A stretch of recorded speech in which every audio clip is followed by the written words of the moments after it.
Bonjour l'internet. Aujourd'hui on parle des avantages à se déplacer en gyroroue, notamment sur une V12, et surtout des exercices que j'ai mis en place pour progresser le plus vite possible en partant de zéro. Allez, en piste.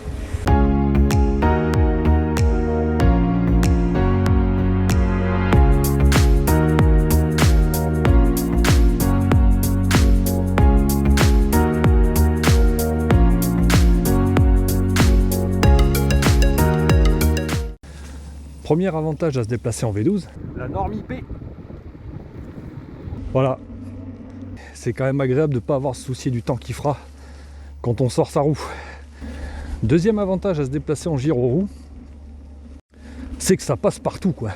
Ça se faufile, mais comme c'est pas permis. En fait, tous les endroits où on peut passer à pied, on peut y passer en roue, mais c'est plus marrant. L'avantage suivant, c'est l'exploration.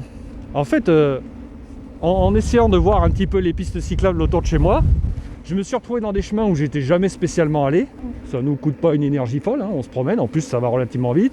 La V12 en plus elle a une autonomie franchement pas mal. En me promenant comme ça, j'ai découvert un pont, par exemple, un pont piéton qui me permettait de traverser le fleuve à côté de chez moi et que je connaissais pas du tout en voiture ni en vélo.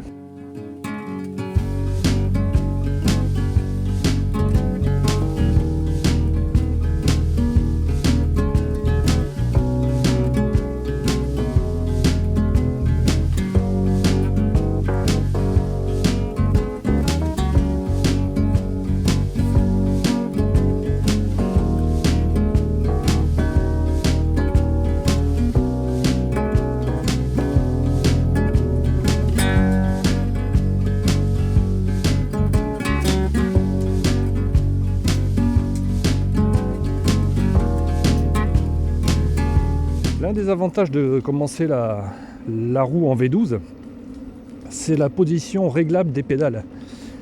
Et je sais que je parle souvent du démarrage, qui est assez important je trouve en roue, mais le fait d'avoir les pédales réglables, ça permet de les mettre assez basses au début pour pouvoir apprendre à monter sur la roue. Moi je les ai laissées en position intermédiaire parce que déjà je suis relativement grand, donc ça ne me posait pas un problème majeur de monter le pied sur la pédale intermédiaire, mais ça fait quand même une bonne petite marche. Donc l'astuce qui peut être aussi valable sur les autres roues, hein, bien sûr, c'est qu'on peut s'entraîner aussi en démarrant avec le pied sur un trottoir. Comme ça fait une marche moins haute à monter. Après, une fois qu'on a chopé le coup, on peut commencer avec le pied au sol. Voilà, la petite astuce de Gab. Ce qui est pas mal avec cette V12 aussi, c'est qu'elle a des grandes pédales. Alors je crois que la V11 a les mêmes, il doit y en avoir d'autres qui ont des grandes pédales. Mais c'est vrai que c'est quand même pas mal, parce que moi je chose du 45 sur la roue de mon pote, la Loulou, salut Loulou encore une fois, que j'ai eu l'occasion de retester pendant les fêtes de Noël. Les pédales sont vraiment petites, quoi, et avec mes péniches là, avec mes grands pieds, on a l'impression d'avoir les pieds dans le vide un peu partout, quoi, et on sent moins bien la roue. Là j'ai le pied, il est posé quasiment sur toute la longueur de la pédale, il y a juste le pied qui se relève un peu devant et il touche plus la pédale, mais honnêtement, je n'ai jamais l'impression de glisser ni de perdre le contrôle de la roue. J'ai jamais le pied, même si le pied bouge, il reste toujours sur la pédale. Je me suis jamais retrouvé avec le pied dans le vide, quoi. Et ça c'est quand même vraiment agréable, quoi. Ce qui est chouette avec cette V12, c'est qu'elle a toujours les pédales de niveau. Qu'on soit en train de monter ou en train de descendre, les pédales sont toujours parfaitement horizontales. Et ça c'est vachement sécurisant parce que il y a sûrement d'autres roues qui le font, hein. Mais il me semble, en ayant vu des tests de la KS16X par exemple, il me semble avoir entendu certains youtubeurs dire qu'elle avait tendance à nous emporter dans les descentes. La V12, c'est pas du tout le cas. La V12, elle ne vous empêche pas de descendre. Si vous appuyez, elle descend. Mais elle reste bien à plat, tout le temps. Et ça, c'est surprenant les premières fois. Mais c'est quand même hyper confortable. Qu'on soit en montée ou en descente, on est toujours à plat. Un autre avantage de se déplacer en gyroroue, c'est qu'on a les mains libres. Alors bien sûr là j'en ai qu'une de libre puisque l'autre tient le téléphone. Mais les mains libres nous permettent justement d'attraper le téléphone dans la poche, par exemple, si on veut faire une petite photo d'un panorama ou quoi. Voire même une petite vidéo, un petit travelling en avançant. Mais c'est surtout, et c'est là l'avantage majeur d'avoir les mains libres, c'est qu'au moins on peut indiquer son changement de direction pour les rares fois où on roule sur la route. Parce que c'est un geste tout bête, mais c'est un geste qui est connu des automobilistes et des piétons et de tous. Donc même si l'automobiliste qui nous suit se méfie de l'engin sur lequel on roule parce qu'il ne connaît pas. Le geste de la main, il connaît, ça c'est sûr. Eh ben, c'est tout simple, mais ça rend quand même de très grands services en ville. Un autre avantage à se déplacer en Giro, c'est que la plupart des gens, en tout cas là où j'habite, ils connaissent pas du tout cet engin-là. Donc dès que j'essaye de leur parler un peu de micromobilité, tout ça, ils associent ça immédiatement à la trottinette. Et malheureusement, la plupart du temps, la trottinette, elle n'a pas super bonne réputation. Dès que je discute avec eux, ils m'expliquent que les trottinettes, on les voit pas, que les mecs n'ont pas de casque, pas de lumière, qu'ils sont sur la route la nuit, enfin, ou même des fois à deux sur la trottinette. Et ça, honnêtement, même pour nous, hein, les retombées, elles sont pas terribles parce qu'ils associent ils associent la Giro à la trottinette. Je stigmatise personne, hein, le but c'est pas d'opposer la Giro à la trottinette. C'est triste parce que c'est un super moyen de locomotion, la trottinette. C'est accessible et tout, mais donc j'essaye de faire gaffe. Je roule très peu sur les trottoirs, ou en tout cas très doucement, le plus doucement possible sans avoir à mettre le pied par terre. Je signale bien ma présence quand j'arrive derrière des piétons avec la sonnette, parce que la sonnette de vélo, tout le monde reconnaît ça, c'est comme le geste de la main pour tourner. Merci beaucoup. La V12, elle a un bruit artificiel, ils appellent ça le Soundwave, je crois. Mais c'est un bruit qui évoque rien à personne. Je ne l'ai pas laissé longtemps parce que moi-même il me gonflait. Mais voilà, un petit coup de sonnette quand on arrive dans leur dos parce qu'ils ne nous entendent pas. Hop, ils se déplacent, merci, clac, bonjour, on passe, tout le monde a le sourire, tout le monde est content. Ce qui fait que la fois d'après, quand ils me croisent, bah, ils sont souriants les gens. J'essaie de tout faire le mieux possible pour donner une bonne première impression et qui sait, peut-être que tous les autres wheelers qui croiseront derrière, eh ben, ils en bénéficieront, on ne sait jamais, avec un peu de chance.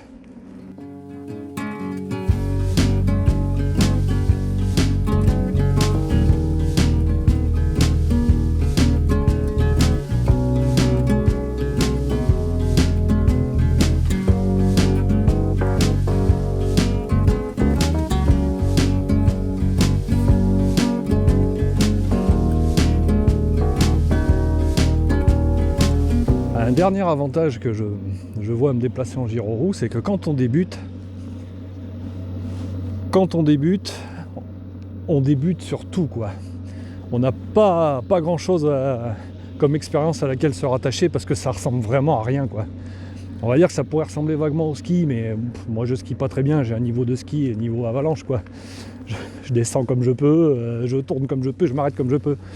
Mais ça pourrait ressembler vaguement à du ski dans le côté pied parallèle et déplacement de face. Mais le ski sans le côté glisse dans les virages. On dérape pas en roue, enfin il vaut mieux pas. Et bon, alors on va dire que ça pourrait ressembler au ski, mais sauf que bon, le ski on se déplace rarement sur de l'herbe, sur du goudron, à plat, en montant, en descendant sur des cailloux avec des voitures autour, des piétons, des trottoirs. Donc bon, ça peut ressembler au ski, mais la ressemblance est vite terminée, quoi. Donc c'est une grande page blanche, on se lance droit vers l'inconnu, quoi, quand on débute la roue. Si je peux imaginer ça, on pourrait imaginer un grand garage vide avec des étagères vides, donc les étagères de l'expérience si on veut, me voilà poète et philosophe.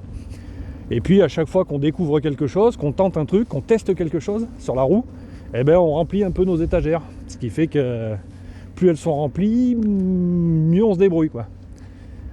Et donc pour remplir ces étagères, je me suis mis en place quelques exercices. Alors c'est des exercices personnels, hein, parce que je partais de zéro, hein, je savais vaguement comment on avançait, comment on freinait, mais après je savais pas tourner, rien du tout. Et donc on va passer à la partie progression et exercice sur la Giro. La première chose que j'ai mis en place pour progresser en Giro, c'est de manger un maximum de kilomètres. Je m'explique, je voulais surtout passer du temps sur ma roue pour vraiment être moins crispé. Parce que sur la première vidéo, on pourrait presque croire que je suis à l'aise, mais le côté parler à la caméra, etc., ça nous focalise sur autre chose que sur la roue. Donc dans un sens, on se détend, on pense moins à ce qu'on est en train de faire. Par contre, les jours suivants, j'avais plus du tout le téléphone ni rien, donc j'ai roulé pour rouler, quoi. Et là, c'était pas la même. Dès le deuxième jour, je suis tombé, comme j'avais dit dans la vidéo précédente. Et c'est surtout que, ouais, très crispé, très craintif, quoi, de tout ce qui allait m'arriver, les bosses, les trous, la route mouillée, tout ça. Donc, première étape, je me suis dit, il faut que je passe du temps sur la roue. Que je mange un maximum de kilomètres en ligne droite, hein, sur le chemin de fer dont je parlais aussi dans la vidéo précédente. Une espèce de grande ligne droite où il n'y a pas de voiture, rien, donc on évite quand même les gros dangers. Et en essayant de rouler un maximum en ligne droite, en passant un maximum de temps sur la roue pour me détendre. Plus je passais du temps dessus, plus ça me devenait familier, quoi. Et plus je me détendais. Alors parallèlement au fait de manger des kilomètres, j'en ai profité pour faire autre chose. J'ai essayé de me confronter au maximum de situations possibles. J'ai essayé d'éviter le minimum les trous, les bosses. Je les ai tous pris. Dès que je voyais un trou, une bosse, une racine, je ralentissais, j'essayais de passer dessus pour voir ce que ça donnait. Tout ce que j'avais jamais expérimenté, je le faisais. Parce que du coup, je voulais voir exactement à quoi m'attendre sur la roue. Parce que plus on teste de choses finalement, plus on sait à quoi s'attendre et plus on anticipe. Plus on anticipe, moins on prend de risques et plus on s'amuse, quoi. Parce que bon, c'est quand même un peu crispant au début, c'est pas toujours très marrant les premiers jours, quoi. Mais ça vient vite par contre. Et après c'est vraiment cool, quoi.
Autre exercice que j'ai fait toujours en parallèle des deux autres, c'est que dès que je rentrais chez moi, je prenais 5 ou 10 minutes à la fin pour faire des petites manœuvres.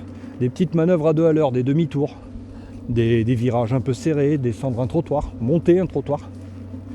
Toutes les petites choses qui font qu'en ville, on devient vite beaucoup plus à l'aise. Et je le faisais à la fin parce que souvent, j'avais noté, pour faire écho aux kilomètres de rodage dont je parlais dans la vidéo d'avant sur les difficultés, j'avais noté qu'en revenant chez moi, donc à la fin de mon chemin, de mon parcours, c'est souvent là que je roulais le mieux, que j'étais le plus à l'aise parce que j'avais déjà fait pas mal de kilomètres. J'avais passé du temps sur la roue, donc j'étais bien. J'avais testé plusieurs bosses, plusieurs chemins, plusieurs revêtements. Donc j'arrivais, c'est le moment où j'étais au maximum de la confiance, quoi. Et donc, si j'étais pas trop claqué, parce qu'il faut pas le faire si on est fatigué, ça mène à rien, mais je faisais des petites manœuvres sur le parking de l'école à côté de chez moi. J'ai par exemple essayé de faire demi-tour sur 2 places de parking. On a des lignes bien définies, c'est plus facile à se repérer. Après, j'ai essayé de le faire sur une place de parking. Quand j'ai réussi à le faire, j'ai essayé de le faire dans l'autre sens, un coup à droite, un coup à gauche. Et toutes ces petites manœuvres-là, ça m'a permis de faire des virages de plus en plus serrés et donc de prendre de moins en moins de risques en ville. Et alors, à partir de là, ça commence à être vraiment bien parce qu'on commence à être à l'aise sur la roue. On fait des petits virages bien serrés et là ça commence à être vraiment marrant, quoi. Deuxième chose sur les petites manœuvres, un petit tuyau tout bête, mais essayer de s'arrêter et de repartir sans poser le pied. Ça peut être très pratique en ville. Quand on arrive à une intersection par exemple où il y a un mur qui fait angle et qu'on voit pas, on peut ralentir, jeter un œil et repartir sans s'arrêter. Ça c'est quand même ça c'est bien pratique. Donc virage serré, démarrage, demi-tour dans les deux sens, descendre des trottoirs et les monter. Et alors tout ça, après la ville ça devient un parcours, quoi.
pour finir, je ne peux pas consacrer une chaîne à la V12 sans parler du problème de certaines V12, puisque InMotion, la marque InMotion elle-même a communiqué là-dessus.